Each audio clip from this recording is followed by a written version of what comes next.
बिस्मिल्लाहिर्रहमानिर्रहीम अस्सलाम वालेकुम। ग्लोबल वीज़ा टिप्स के साथ मैं हूं बैरिस्टर मियां आमर अली। व्यूअर्स, आज की हमारी वीडियो है जी।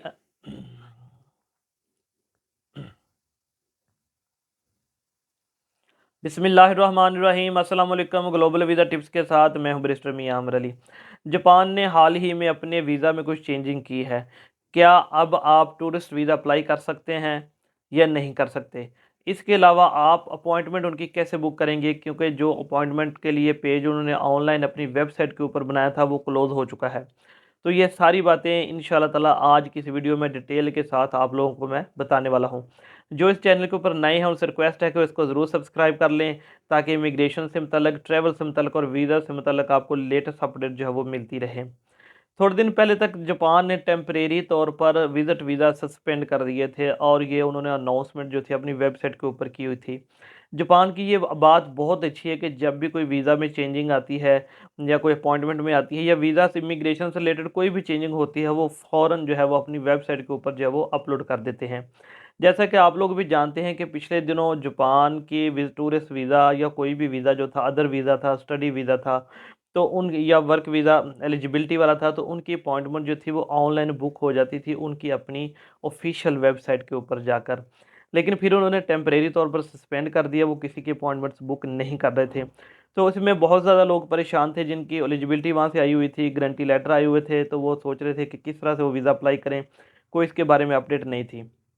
तो ये वीडियो खासकर उन लोगों के लिए है जो जापान का वीज़ा अप्लाई करना चाह रहे हैं, जिनकी वहाँ से एलिजिबिलिटी है या फिर गारंटी लेटर, स्पॉन्सर लेटर आया हुआ है। तो अब चूंकि जापान के वीज़ा दोबारा से ओपन हो गए हैं, और आप जो है उनको कॉल करके अपनी अपॉइंटमेंट बुक करवा सकते हैं। कॉल करने की टाइमिंग है 9 से 11। सुबह 9 बजे से लेके 11 बजे के दरमियान आप उन्हें कॉल कर सकते हैं, और कॉल के ऊपर ही आप अपनी अपॉइंटमेंट बुक करवाएंगे। अच्छा जी, जहाँ तक बात रही कि टूरिस्ट वीज़ा की, पहले ये होता था कि आप बगैर किसी इनविटेशन के, बगैर गारंटी के पाकिस्तान से जापान के लिए टूरिस्ट वीज़ा अप्लाई कर सकते थे, लेकिन अब उन्होंने वो टेम्परेरी तौर पर सस्पेंड कर दिया है। अब अगर आप टूरिज़्म के लिए जाना चाहते हैं, विज़िट वीज़ा अप्लाई करना चाहते हैं, तो फिर आप पहले जापान से गारंटी लेटर मंगाएंगे, वहाँ से स्पॉन्सर मंगाएंगे। वो एक 3-4 पेजेस होते हैं जो कि जापान की ऑफिशियल वेबसाइट के ऊपर भी पड़े हुए हैं, वो उन्होंने डाउनलोड करके फिल करके भेजने होते हैं। वो जब आपको भेजेंगे फिर ही आप उनसे अपॉइंटमेंट लेकर वीज़ा अप्लाई कर सकते हैं। आप सिंपली उसके बगैर अब वीज़ा नहीं अप्लाई कर सकते। ऐसा क्यों हुआ, उसकी रीज़न मैं बता देता हूँ। मेरी जो जापान एम्बेसी में बात हुई, इंफॉर्मेशन मैंने उनसे जो कलेक्ट की, उसके मुताबिक उन्होंने बताया है कि पिछले 1 साल में तकरीबन 35,000 पाकिस्तानी जो थे वो जापान में जाकर स्लिप हो गए हैं।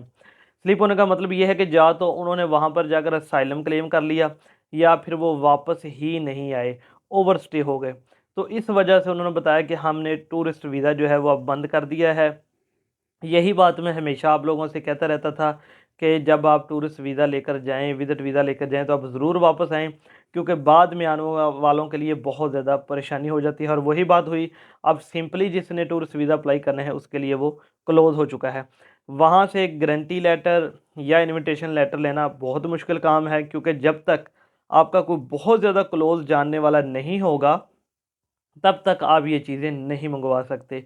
और अब जापान के जो टूरिस्ट वीज़ा हैं वो भी बहुत ज़्यादा कम ऑब्वियसली हो जाएंगे। जहाँ पर 100 बंदे अप्लाई कर रहे थे टूरिस्ट वीज़ा, अभी सिर्फ 10 बंदे ही अप्लाई करेंगे एलिजिबिलिटी वाले।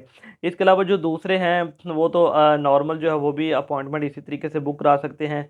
लेटेस्ट जो टूरिस्ट वीज़ा की अपॉइंटमेंट की डेट चल रही है वो 17 से 22 के दरमियान है, यानी कि 17 नवंबर से 22 नवंबर के दरमियान है। तो आप जो है वो 9 से 11 उनको कॉल करके अपनी अपॉइंटमेंट बुक करा सकते हैं। अगर आपने जापान के लिए अपनी फ़ाइल बनवानी है, वीज़ा एप्लीकेशन फॉर्म फिल करवाना है, उसके लिए ट्रैवल प्लान, कवर लेटर और बाकी चीज़ें बनवानी हैं, तो आप हमसे भी रब्ता कर सकते हैं, हम इसमें आपकी रहनुमाई कर देंगे। और अगर आप चाहते हैं कि अपॉइंटमेंट भी आपके लिए हम बुक करें, तो वो भी हम आपकी अपॉइंटमेंट बुक कर सकते हैं। तो ये सर्विसेज हम फ्राहम कर रहे हैं, अब शुरू से कर रहे थे, लेकिन मैंने बताता नहीं था मैं यहाँ पर। तो अब चूँकि बहुत ज़्यादा लोग कहते हैं कि सर आप बताते नहीं हैं, तो इसलिए मैंने ये बात भी दरमियान में ऐड कर दी। ये हर वीडियो के ऊपर मेरा नंबर आ रहा होता है, इस वीडियो के ऊपर भी मेरा नंबर आ रहा है, तो इससे मतलब आपको कोई और इन्फॉर्मेशन चाहिए तो आप मुझे टेक्स्ट मैसेज कर सकते हैं। मुझे रिप्लाई करने में थोड़ा टाइम लग सकता है, क्योंकि बहुत ज़्यादा बिजी होने की वजह से बहुत कम टाइम निकलता है मैसेजेस का रिप्लाई करने के लिए, लेकिन मैं उसका रिप्लाई ज़रूर कर देता हूँ।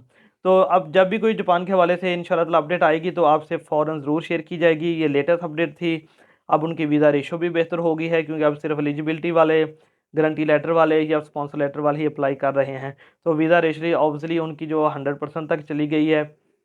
फिर भी एक छोटी सी प्रॉब्लम आती है, अगर आप गारंटी लेटर के साथ भी जाते हैं तो एयरपोर्ट के ऊपर वो स्टिल आपसे वहाँ पर जो है वो पूछताछ करते हैं, आप किस लिए आए हैं, किसके पास जा रहे हैं, कहाँ पे रहना है, आपका शेड्यूल क्या है, आपका ट्रैवल प्लान क्या है। तो ये सारी चीज़ें पूछ के कन्फर्म करके फिर ही आपको वहाँ से स्टिकर लगाकर जो अंदर एंटर होने दिया जाता है।